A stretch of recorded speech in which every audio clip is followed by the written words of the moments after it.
Hello everybody and welcome! Before there was Kerbal Space Program, there was Quake. The original 3D shooter from 1996 was the game I played back in my youth. I pumped hours after hours into that game, and for sure it screwed up my grades, especially since I began playing international tournaments during my final year of the Austrian equivalent of high school. What I'm trying to say is, I used to be good at this. Now though...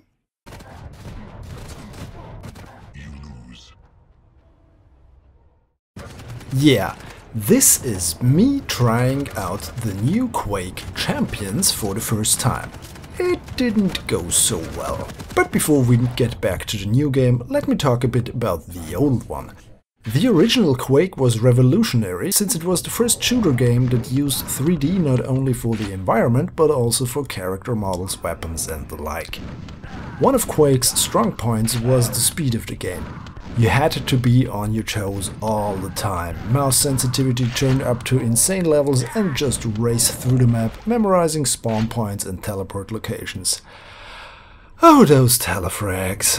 By the way, Quake was the first game that really popularized the WASD plus mouse control scheme. Before that, at least I have never used it before. And us early mouse players decimated the traditional keyboard jockeys.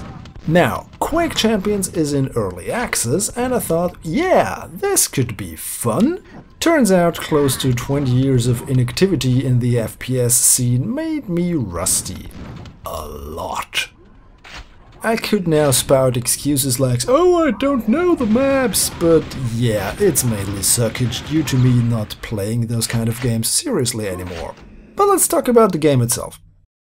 Man, this really feels convoluted compared to the original. Quake was a pure game in the sense that you didn't have any bells and whistles, it was just you and your skill. No special abilities, no weapon modes, just you and your rocket launcher against a few other sweaty dudes.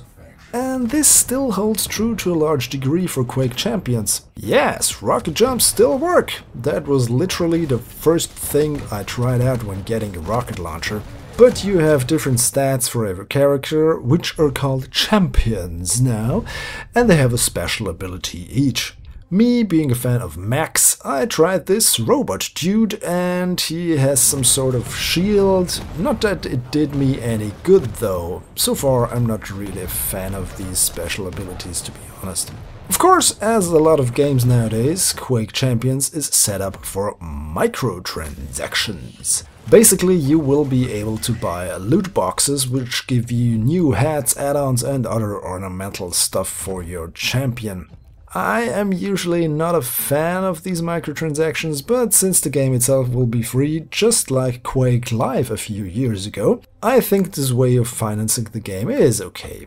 So, my first impression of this. Quake Champions is sort of the Super Smash Bros. Of Quake games. You have characters from all famous id Software games in there. The Doom Marine, the Quake Marine and a few familiar faces if you have ever played Quake 3 Arena.